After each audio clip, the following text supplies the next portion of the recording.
हाँ भाई दोस्तों, सबको राधे राधे, प्रणाम, नमस्ते। आइए आज कल जो है अपन ने आईसीटी और शैक्षिक परिदृश्य को मर्ज करके जो है अपन ने एक सीरीज शुरू की थी, जिसमें अपन 5-5-5 ये जो है वो संख्याएं गलत हैं, यहाँ पे अपन 5-5-5 यानी कि 555 प्रश्नों को सोल्व कर रहे हैं। पहली बात, क्लास शुरू होने से पहले एक चीज को आप सुन लीजिएगा। आज की क्लास में जो प्रश्न है वो टॉपिक आपके शैक्षिक परिदृश्य में नहीं दे रखा है, लेकिन ऐसे प्रश्न जो शैक्षिक परिदृश्य को टच करते हैं और पहले एग्जाम में पूछे गए हों, उनके उत्तर आपको पता होना चाहिए, क्योंकि आधार सीमा से जोड़ करके प्रश्न दिया तो वो केवल रिपीटेशन प्रश्न आ सकता है। जो सिलेबस में प्रश्न है तो पूछेगा, रिपीटेशन प्रश्न आते हैं जब कभी भी आधार सीमा से जोड़ करके प्रश्न देते हैं। तो अपन 5-7 क्लास जो शुरुआत की जो चलेगी, मैंने कहा था मैं 200-250 प्रश्न वो करवाऊंगा जो पुरानी परीक्षा में आ चुके हैं। तो पहले अपन वो प्रश्न कर रहे हैं, क्योंकि उसका बेनिफिट जो आपको मिलने वाला है वो बहुत जबरदस्त मिलेगा, क्योंकि कभी भी प्रश्न घूम करके आया तो आपका उसका उत्तर पता होगा। बाकी सिलेबस में है वो तो अपन पढ़ ही रहे हैं।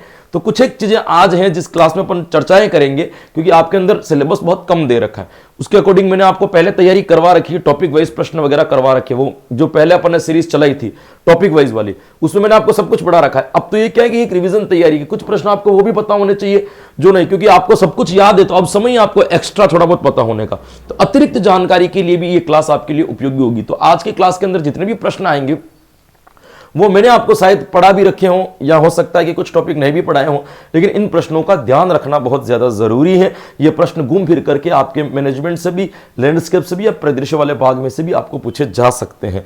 तो आइए आज की क्लास की शुरुआत करते हैं। फालतू की बातें अपन करेंगे नहीं, इसीलिए अपनी प्रीमियर क्लासेस खास रहती हैं कि इसमें बातें वगैरह कुछ नहीं होती है। क्लास जितनी छोटी होगी उतना ही ज्यादा आनंद आएगा। दोस्तों देखिएगा, आज की क्लास का पहला प्रश्न आपको क्या कहता है, राजस्थान माध्यमिक शिक्षा बोर्ड। अब देखो अपन बात करेंगे कि माध्यमिक शिक्षा बोर्ड आपके सिलेबस में नहीं दे रखा है, लेकिन हर जगह पे जो आप नवाचार बढ़ते हो कि इसमें माध्यमिक शिक्षा बोर्ड का हस्तक्षेप रहता है, इसमें माध्यमिक शिक्षा बोर्ड ये करता है, इसमें माध्यमिक शिक्षा बोर्ड का हैंडल रहता है, तो कहीं ना कहीं टच करके आपको प्रश्न ना पूछ ले। इसलिए माध्यमिक शिक्षा बोर्ड से जो प्रश्न एग्जाम में आ चुके हैं उनकी जानकारी आपको होनी चाहिए कि पिछले 3-4 एग्जामों में कैसे प्रश्न आ रहे हैं। रीट में तो नहीं है, लेकिन फर्स्ट ग्रेड वगैरह में आते हैं, जहां जहां मैनेजमेंट चलता है वहां पर तो प्रश्न आ ही रहे। देखिएगा, राजस्थान माध्यमिक शिक्षा बोर्ड अजमेर द्वारा अध्यापकों के लिए निम्नलिखित में से कौन सी प्रतियोगिता का आयोजन किया जाता है, चित्रकला, प्रश्नोत्तरी, खेल या अध्यापक शिक्षण। आपको पता है कि शिक्षक के लिए माध्यमिक शिक्षा बोर्ड केवल अध्यापकों के शिक्षण के लिए काम करता है, जिसको भी अभी तो डिवाइडेशन कर दिया है कि प्रारंभिक स्तर का काम या शिक्षा के स्तर का जो मैक्सिमम काम है वो RSCRT को दे दिया है। तो बहुत सारा काम माध्यमिक शिक्षा बोर्ड ने कम कर दिया, लेकिन फिर भी माध्यमिक शिक्षा बोर्ड का जो मेन काम होता है कि है ना, मान्यता, विद्यालयों को मान्यता देना में जो है वो हस्तक्षेप करती है, उसका परमिशन जरूरी होती है, और अध्यापकों को शिक्षण या ट्रेनिंग कराने का काम भी माध्यमिक शिक्षा बोर्ड अपने नियोजन के अंतर्गत करता है। ये खेल, प्रश्नोत्तरी या चित्रकला का आयोजन जो है माध्यमिक शिक्षा बोर्ड द्वारा नहीं किया जाता। आपको ध्यान रखना, यहां पे उत्तर ये सही हो जाएगा।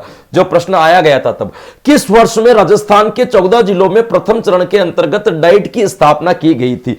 यह आपसे पूछ रहा है कि आपकी डाइट की स्थापना कब की गई थी दोस्तों, यह आपको बताना है। तो सबसे पहले आपको इस चीज का पता होना चाहिए दोस्तों कि राजस्थान में डाइट जो स्थापित की गई थी वो तो 1988 में की गई थी। भाई कब की गई थी, आपके स्थापित जो की गई थी वो की थी 1988 में।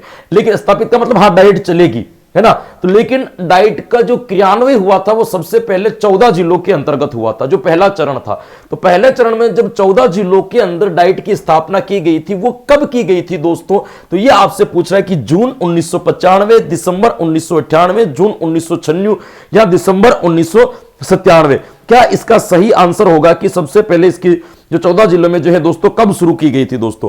तो आपको ध्यान रखना है, स्थापना की बात करें तो अक्टूबर 1988 आएगा, और जब 14 जिलों में जब सबसे पहली बार बात करें दोस्तों तब आएगा आपका जून 1995 आपका उत्तर यहां पे क्या होगा दोस्तों, सही होगा। डाइट सबसे पहले पहली बार 1995 के अंतर्गत 14 जिलों के अंदर शुरू की गई थी। वर्तमान में सभी जिलों के अंदर डाइट है, राजस्थान के सभी जिलों के अंदर अपनी एक डाइट है, लेकिन पहली बार जो शुरू की गई थी वो कब की गई थी दोस्तों, आपके 1995 फाइव में की गई थी, 14 जिलों में, लेकिन स्थापित कब की गई थी पूछ ले तो अक्टूबर 1988 आपको उत्तर बताना है। क्लियर दोस्तों, है ना। ऐसे ही चल रहा है आपको प्रश्न को लेकर के। डाइट का पूरा नाम क्या है दोस्तों, हिंदी में दे रखा था यह प्रश्न जब पूछा गया था, जिला शिक्षा संस्थान, जिला प्रशिक्षण संस्थान, जिला शिक्षा एवं प्रशिक्षण संस्थान या जिला शिक्षण संस्थान। तो दोस्तों ध्यान रखना है कि केवल जिला प्रशिक्षण संस्थान नहीं है, जिला शिक्षा एवं प्रशिक्षण संस्थान, यानी कि जितने भी ट्रेनिंग सेंटर्स जो होते हैं बच्चों को जो सेवा पूर्व जो चीजेस की ट्रेनिंग दी करवाती है उसको हैंडलिंग करने का काम भी डाइट करती है।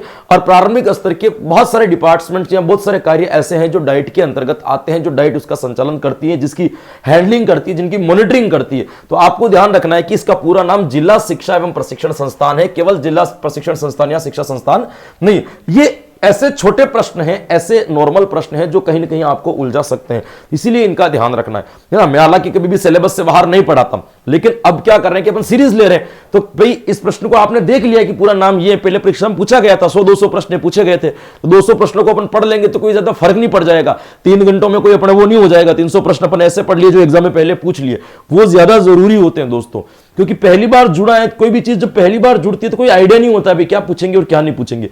तो हमें तो हर तरीके से रेडी होकर के जाना पड़ेगा कि किसी भी ओर से पूछे तो हमको पता हो जाए। तो मैं केवल इनकी डिटेल्स नहीं दे रहा हूं, ये जो प्रश्न आए इनके आंसर केवल आपको पता होने चाहिए।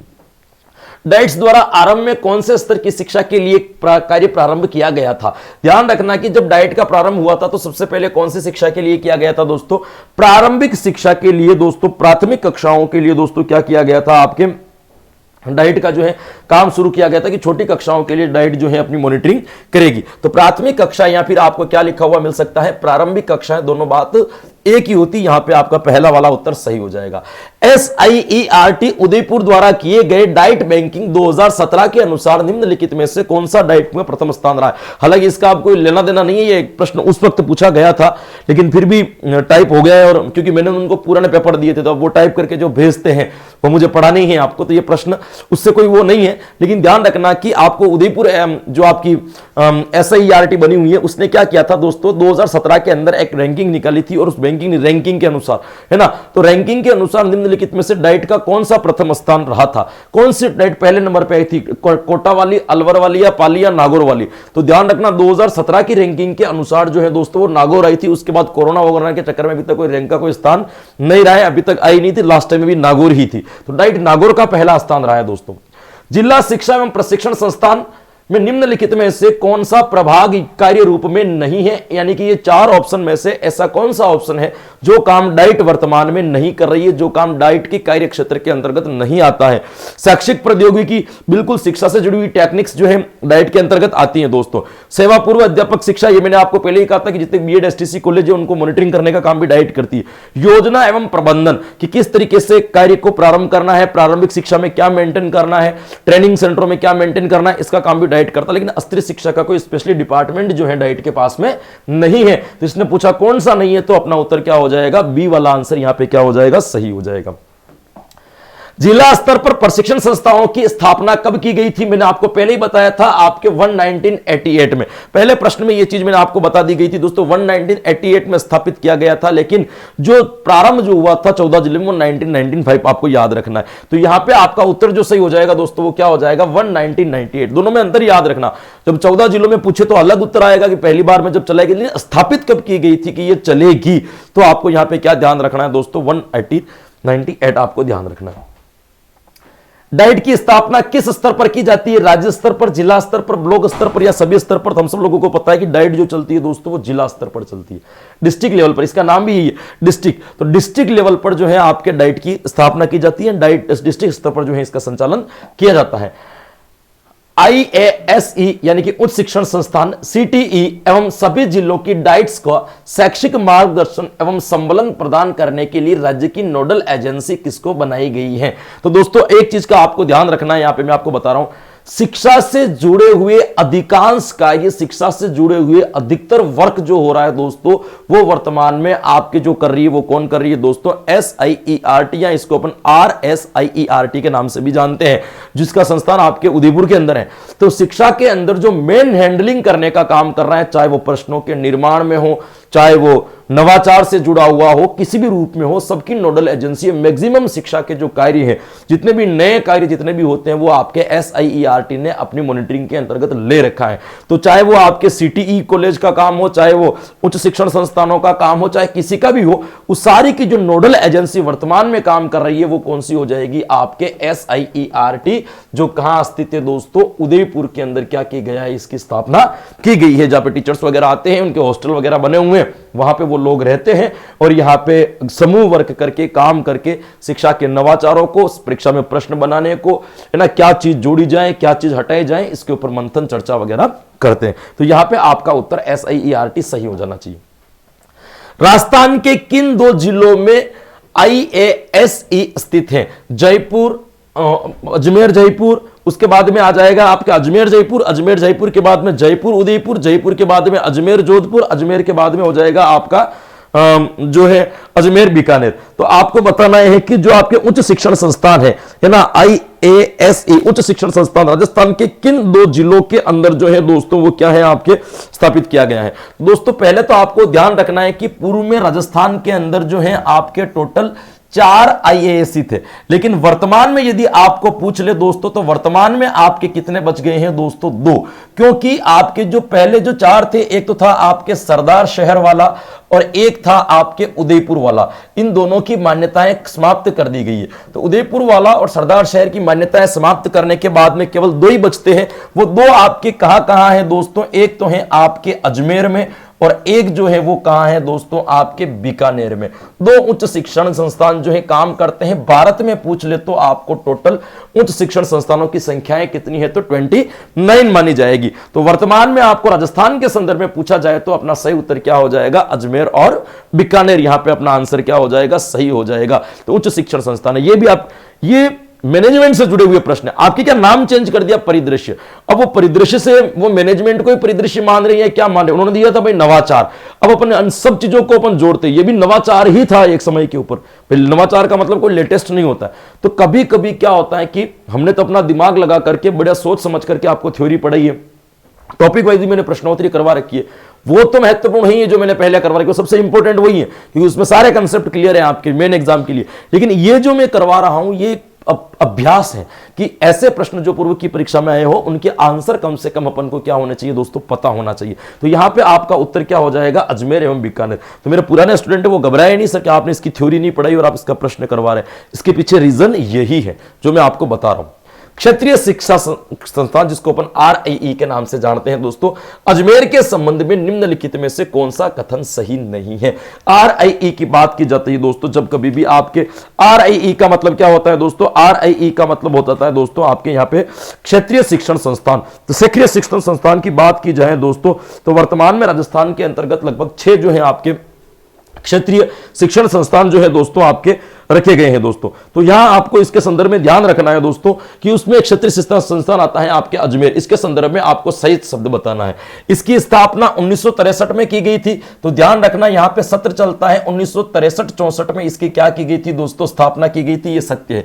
इस संस्थान में प्रवेश राजस्थान संयुक्त प्रवेश परीक्षा द्वारा किए जाते हैं? नहीं, इसमें संस्थान में प्रवेश लेने के लिए राजस्थान संयुक्त प्रवेश की जो परीक्षाएं होती है, जो प्री एग्जाम्स होते हैं, उनके द्वारा इसके अंदर एडमिशन नहीं होता है। यह कथन असत्य है। यह MDS विश्वविद्यालय के अंदर चलता है। बिल्कुल दोस्तों ये आपकी बिल्कुल सत्य बात है। ये जो चलता है वो कहां चलता है दोस्तों? महर्षि दयानंद सरस्वती महाविद्यालय जो बना हुआ है उसके अंतर्गत चलता है। यह भी सत्य कथन है। इसका प्रबंधन एवं नियंत्रण NCERT के द्वारा किया जाता है। बिल्कुल NCERT के द्वारा जितने भी आपके RIE है, जितने भी क्षेत्रीय शिक्षा संस्थान है, उनकी मॉनिटरिंग करने का काम जो करेगा वो कौन करेगा? NCERT। क्योंकि इनके दिशा निर्देश पे ही NCERT जो है दोस्तों, NCERT के दिशा निर्देश में ही दोस्तों इसको क्या किया गया था? शुरू किया गया था। तो सबसे पहले जब इसकी शुरुआत जब NCERT ने की थी दोस्तों, वो कब की थी? आपके 1963 में शुरुआत की थी। तब तो इसकी संख्याएं कितनी थी दोस्तों? 4 थी भाई। टोटल कितने बनाए गए थे दोस्तों? आपके 4 बनाए गए थे। कहां कहां बनाए गए थे? तो एक तो था आपके अजमेर के अंदर भाई। कहां था आपके? एक तो जो था वो कहां बनाया गया था? राजस्थान की अगर बात की जाए तो राजस्थान में तो अजमेर है। फिर अपन बात की जाए दोस्तों, एक आता है आपके मैसूर। है ना। मैसूर के बाद में एक आता है आपके भोपाल, और भोपाल के बाद में एक आता है आपके भुवनेश्वर। भाई कौन सा आता है आपके भुवनेश्वर। इस भुवनेश्वर से अलग करके एक और वर्तमान में बनाया गया है दोस्तों, वो कहां बनाया गया है आपके शिलोंग में। भाई कहां बनाया गया है आपके शिलोंग में बनाया गया है दोस्तों, आपको याद रखना है। तो ये आपको ध्यान रखना है कि अंतिम जो बना था वो शिलोंग में बना था। शुरुआत 1963 की होती है, ये 1995 में अंतिम बनता है शिलोंग। तो सॉरी, मैंने शुरू में आपको 6 बताए थे, संख्याएं इसकी जो है वो कितनी है, 5 जो है आपके ये संस्थान है। तो ये आपको ध्यान रखना है, इनकी शुरुआत भी एनसीईआरटी ने की थी। असत्य कथन आपका यह हो जाएगा। निम्नलिखित में से कौन सा जिला सीटीई या उदयपुर को आवंटित नहीं है दोस्तों। उदयपुर के अंतर्गत आपको ध्यान है दोस्तों, सीटीई के अंतर्गत जो है आपके, उस सीटीई के अंतर्गत 2 कॉलेजों को उदयपुर के अंतर्गत चलते हैं, उसके अंदर कौन सा नहीं है। देखो उदयपुर भी है, कोटा भी है, पाली भी है। भरतपुर को जो है दोस्तों वो आपके उदयपुर की सीटीई कॉलेज के अंतर्गत इंक्लूड नहीं किया गया है दोस्तों। किसको नहीं किया गया है, आपको यदि पूछ लिया जाए कि किसको नहीं किया गया है दोस्तों, तो आपको ध्यान रखना है भरतपुर को जो नहीं किया गया है, क्योंकि भरतपुर को जो सम्मिलित किया गया है वो कहां किया गया है, भुसावर करके भरतपुर में एक जगह पड़ती, वहां पे एक जो है आपके और आरटी जो है आपके सीटीई चलता है, उसके अंतर्गत जो है दोस्तों इसको क्या किया गया है, आपके सम्मिलित किया गया है। तो भरतपुर नहीं आएगा।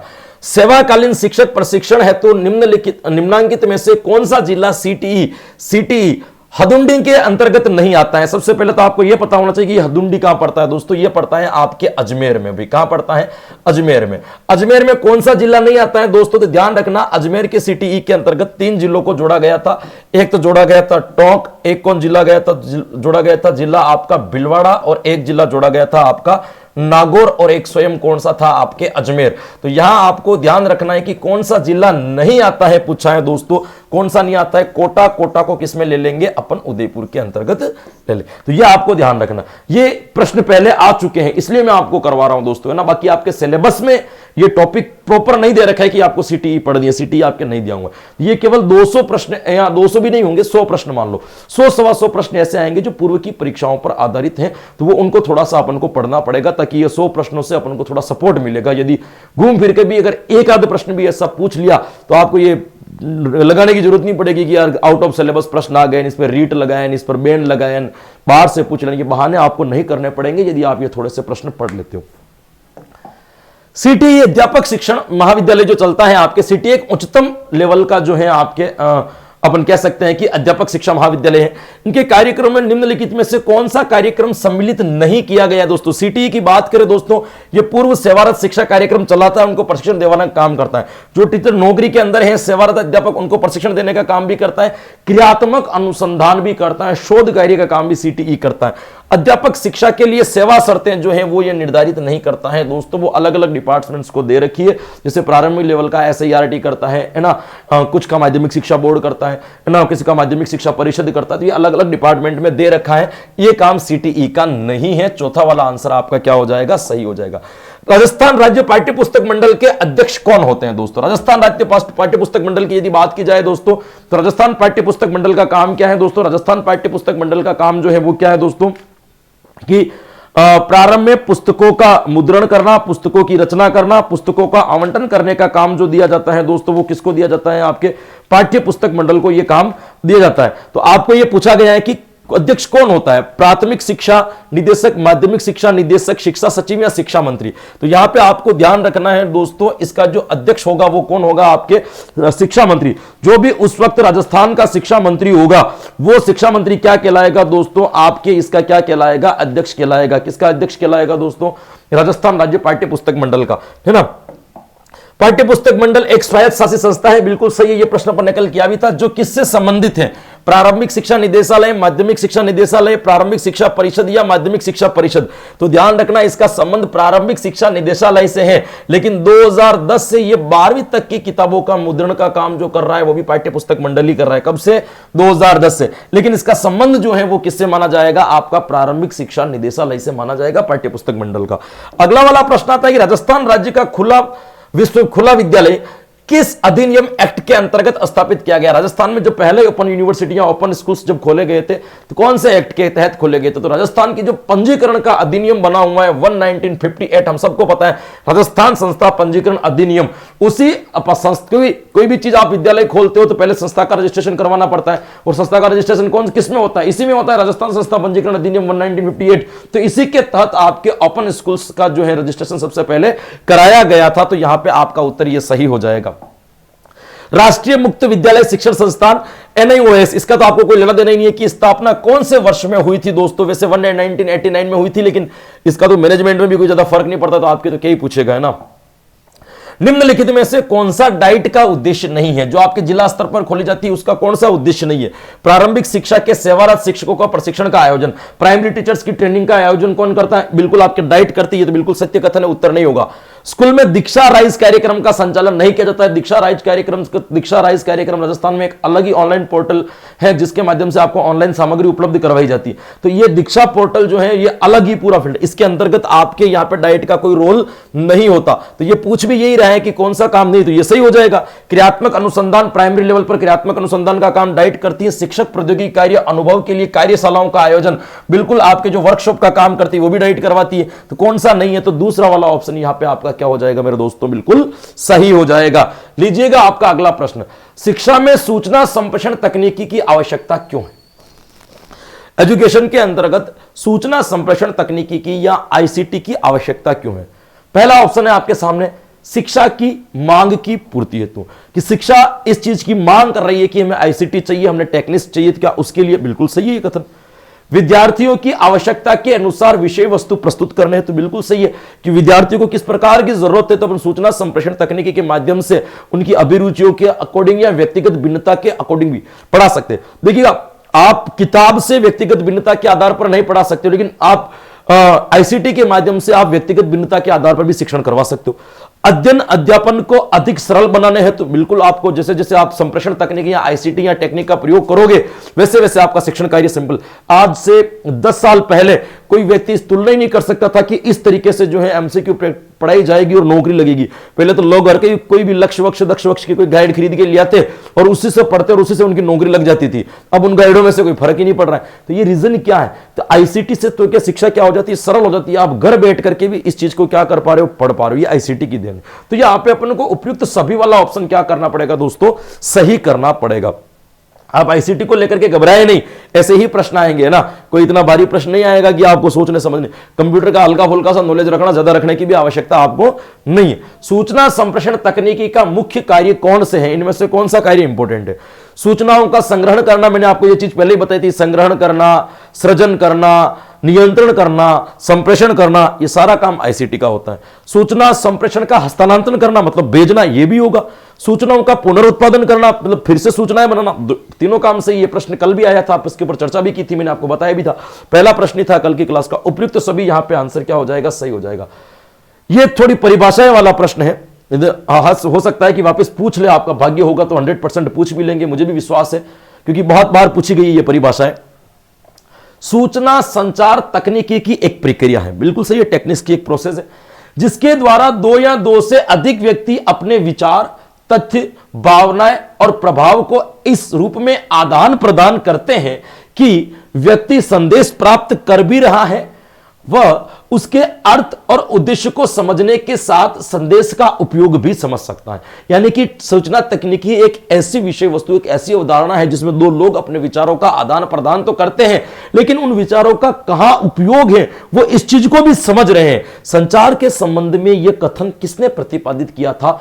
कॉलमैन एवं मॉर्स, K.L. कुमार, पॉल लिगनिया, स्टोन्स। तो यहां पे याद रखना दोस्तों, यह परिभाषा किसकी है? आपके K.L. कुमार के द्वारा इस परिभाषा को परिभाषित किया गया था। क्लियर? चलिएगा, शिक्षा में सूचना संप्रेषण तकनीकी का प्रयोग, एजुकेशन के अंदर जो सूचना तकनीकी या संप्रेषण तकनीकी की है उसका प्रयोग, शिक्षण में सूचना संप्रेषण तकनीकी का प्रयोग, बिल्कुल सही है। शिक्षण के अंतर्गत सूचना तकनीकी का प्रयोग किया जा रहा है, पढ़ाने के वक्त ICT का प्रयोग किया जा रहा है। संसाधनों की सहभागिता में सूचना संप्रेषण तकनीकी का प्रयोग। यानी कि संसाधन जो है विद्यालय के अंदर जो भी संसाधन चाहिए, क्या उसके अंदर आईसीटी इंक्लूड है? बिल्कुल है। जैसे कंप्यूटर एक संसाधन का भाग है, उसी से आईसीटी चल रही है। दोनों कथन सत्य है तो वैसे ही उपयुक्त कथन सही हो जाए, उपयुक्त तो सभी सही हो जाएगा। लेकिन फिर भी तीसरा पढ़ लेते हैं, शिक्षकों को व्यावसायिक प्रगति में सूचना संप्रेषण पद्धति का उपयोग। बिल्कुल सही है। जैसे दीक्षा पोर्टल के ऊपर जो टीचर्स पढ़ाते हैं अपने आप को बेटर बनाने के लिए या अपने आप के व्यवसाय का उन्नयन करने के लिए, क्या है? ये आईसीटी है। तो ये सबका उपयोग यहां पे शिक्षा के क्षेत्र में हो रहा है। उपयुक्त सभी, इसका आंसर क्या हो जाएगा मेरे दोस्तों? सही हो जाएगा। निम्नलिखित में से कौन सा कंप्यूटर का नेटवर्क नहीं है दोस्तों? देखो, हम सब लोगों को पता है दोस्तों, यानी कि कंप्यूटर के 3 नेटवर्क माने जाते हैं, LAN, WAN, MAN। 3 अपन कंप्यूटर के नेटवर्क को जानते हैं, लेन, वेन और मेन। तो ये पूछ रहा है कौन सा नहीं है? टेन तो नहीं है, PAN ये भी नहीं है, वेन है, मेन है। इसमें ऑप्शन थोड़े से गलत आ गए थे, ये दोनों सही है, वेन मेन दोनों सही है। इसके साथ में एक और लग जाएगा LAN, वो भी क्या हो जाएगा आपका? सही हो जाएगा। ये दोनों ऑप्शन क्या माने जाएंगे? आपके करेक्ट माने जाएंगे यहां पे। निम्नलिखित में से कौन सा सूचना संप्रेषण तकनीकी से संबंधित नहीं है? कौन सा नहीं है बताना है। देखो, मैंने बताया था LAN ये है, ये उत्तर नहीं होगा। MAN ये भी है, ये भी उत्तर नहीं होगा। WAN ये भी है, इसका उत्तर नहीं होगा। OAN कुछ भी नहीं होता है। तो कौन सा? ये कंप्यूटर नेटवर्क है तीनों, लेन, मेन, वेन। तो ये ध्यान रखना है। तो ON जो है ये कंप्यूटर का नेटवर्क नहीं है। कंप्यूटर के जनक के नाम से कौन जाना जाता है? हम सब लोग जानते हैं भी, चार्ल्स बेबेज। इसको कोई पढ़ने की जरूरत ही नहीं। कंप्यूटर के जनक के नाम को किसको जाना जाता है? चार्ल्स बेबेज को अपन कंप्यूटर का जनक कहते हैं। कंप्यूटर वायरस है, सॉफ्टवेयर, हार्डवेयर, बैक्टीरिया। बैक्टीरिया को काटो, ये नहीं हो सकता। हार्डवेयर भी कोई वायरस नहीं होता है। देखिए, कंप्यूटर का के अंदर जो वायरस आता है वो एक प्रकार का सॉफ्टवेयर ही होता है। एक प्रकार एक सॉफ्टवेयर वर्किंग करता है जो कंप्यूटर को हैंग कर लेता है या डाटा चोरी कर लेता है, या फिर आप यूं कह सकते हो कि कंप्यूटर की प्रोसेस को स्लो कर देता है। तो एक जो वायरस जो होता है वो एक प्रकार का सॉफ्टवेयर ही होता है। तो कंप्यूटर वायरस होता है। आप ऐसा मत समझना कि हार्डवेयर सॉफ्टवेयर कंप्यूटर के भाग है, वायरस कैसे हो सकता है? तो ध्यान रखना, कंप्यूटर का जो वायरस होता है वो एक प्रकार का सॉफ्टवेयर ही होता है। वायरस भी एक प्रकार का सॉफ्टवेयर ही होता है। इस चीज का आपको ध्यान रखना है। कौन सा आउटपुट डिवाइस है? भाई 3 प्रकार के डिवाइस होते हैं, input, process and output. Input का मतलब जिससे डाटा ग्रहण करते हैं, प्रोसेस का मतलब जिससे डाटा प्रोसेस होता है, आउटपुट का मतलब जिससे रिजल्ट निकलता है। अब बताओ, कीबोर्ड आपके इनपुट के अंतर्गत चला जाएगा दोस्तों। माउस जो होगा वो भी इनपुट कर रहा है। स्कैनर जो है वो भी किसी चीज को ले रहा है, लेकिन मॉनिटर जो है किसी चीज को प्रदर्शित कर रहा है। तो जो प्रदर्शित करेगा वो आउटपुट होगा। तो यहां पर आपका उत्तर जो निकल के आएगा वो क्या निकल करके आ जाएगा मेरे दोस्तों? मॉनिटर आपका आंसर सही हो जाएगा। लिंग्वा फोन उदाहरण है दोस्तों। अब मैंने आपको बताया था कि ये सूचना प्रौद्योगिकी में ये प्रश्न कैसे आ सकते थे। मैंने आपको ये चीज पढ़ाई थी, टेप रिकॉर्डर, रेडियो, टेलीविजन, ये सारे आपके आईसीटी के एक भाग, और यहीं से प्रश्न ज्यादा आएंगे। ध्यान रखना, जो मैंने पहले वाली सीरीज में आपको आईसीटी के 5 वीडियो बना रखे, मैंने पढ़ा रखे ना, आपने भरपूर प्यार दिया उन वीडियो के ऊपर, वो सबसे ज्यादा पढ़ के जाना, उसमें से प्रश्न बैठेंगे आपके, लिख के लेना। ये लिंग्वा फोन का उदाहरण, मैंने सबसे ज्यादा आईसीटी सरल में नहीं पढ़ाई, आप सब लोगों को पता है। 5 क्लास मैंने डाल रखी है, सबसे सिंपल क्लास डाल रखी है। आईसीटी को समझने का सिंपल तरीका सबसे ज्यादा वही है। वो 5 क्लासेस जिन बच्चों ने नहीं देखी वो देख लेना एक बार जाकर के। मैंने आईसीटी की सूचना प्रौद्योगिकी केवल 5 क्लासेस डाल रखी है, आधे आधे 1-1 घंटे की। वो 5 क्लासेस देख लेना, आपके सारे कंसेप्ट क्लियर हो जाएंगे। फिर ये प्रश्नों को देखना अपने आप, इन प्रश्नों को, और 5 क्लासेस देख लेना, आपको आईसीटी पढ़ने की जरूरत नहीं है। आपके 5 प्रश्न जो आ रहे हैं वो आपको वहां से मिल जाएंगे। लिंग्वा फोन देखो, लिंग्वा फोन क्रियात्मक सामग्री नहीं है, दृश्य सामग्री भी नहीं है, श्रव्य दृश्य भी नहीं है। लिंग्वा फोन जो है एक प्रकार की, किस प्रकार की सामग्री मानी जाती है दोस्तों? श्रव्य सामग्री मानी जाती है, जिससे हम गीत वगैरह सुनते हैं। या लिंग्वा फोन का जो सर्वाधिक प्रयोग जो होता है दोस्तों, वो कहां होता है दोस्तों? भाषा प्रयोगशाला में। ये भी आपको ध्यान रखना है। इसीलिए लिंग्वा फोन को जो है दोस्तों आपके भाषा यंत्र भी कहा जाता है। लिंग्वा फोन को क्या कहा जाता है दोस्तों? आपके भाषा यंत्र भी कहा जाता है। ये आपको इसके संदर्भ में ध्यान रखना। एक क्वेश्चन कहां गया? अभी 20 नहीं दिए आज, चलो कोई नहीं, आज की क्लास में एक क्वेश्चंस जो है वो आपके क्या पड़ गए, थोड़ा सा कम आ गया, कोई निकल एक ज्यादा लेकर के आ जाएंगे। बहुत अच्छा देख रहे हो तो कितनी स्मार्ट क्लास है। इसको कहते हैं क्लास 27 मिनट्स, 28 मिनट्स के अंदर क्लास कंप्लीट। कोई बकवास नहीं, कोई चीजें नहीं। 29 प्रश्न थे, 27, 1 मिनट भी एक प्रश्न का नहीं खाया और आपके काम कंप्लीट। मैं आपको उसी गति से पढ़ाता हूं जिस गति से आप घर पर पढ़ते हो, यह आपको ध्यान रखना। तो यह ध्यान रखें, बिल्कुल क्लासेस देखते रहिएगा। ये क्लास 5 बजे आ रही है, 8 बजे साइकोलॉजी की भी ऐसी टेस्ट सीरीज आ रही है। आज रात को 9 बजे भी साइकोलॉजी की सेम टेस्ट सीरीज आएगी। तो आपको यह ध्यान रखना है कि 8 बजे आपको साइकोलॉजी, 9 बजे आपको रीति विज्ञान मिल रही है। तो 8 बजे जो है आप साइकोलॉजी क्लास भी देखिए और 9 बजे आप जो है रीति विज्ञान वाली क्लास भी देखिए, वहां पे 50-50 प्रश्न जो है मैं आपको 40-50 मिनट में करवा रहा हूं, तो वो प्रश्न भी आपके लिए। और पीडीएफ के लिए टेलीग्राम एजुकेशन जो हमारा चैनल है उसको ज्वाइन कर ले, जो अपने यूट्यूब चैनल का नाम है उसी नाम से अपना टेलीग्राम है उसको ज्वाइन कर ले, वहां पे आपको इसकी आंसर की पीडीएफ मिल जाएगी, जिसकी आप प्रिंट वगैरह कुछ भी निकाल सकते हो। एप्लीकेशन पर भी ये क्लासें अपलोड कर दी जाएगी ताकि वो बच्चे आराम से देख सके, उनके पहले आती है, आप लोगों के बाद में आती है। थैंक यू सो मच, फिर मिलेंगे अपन कल नए प्रश्नों के साथ में, तब तक के लिए धन्यवाद, जय हिंद, गुड बाय।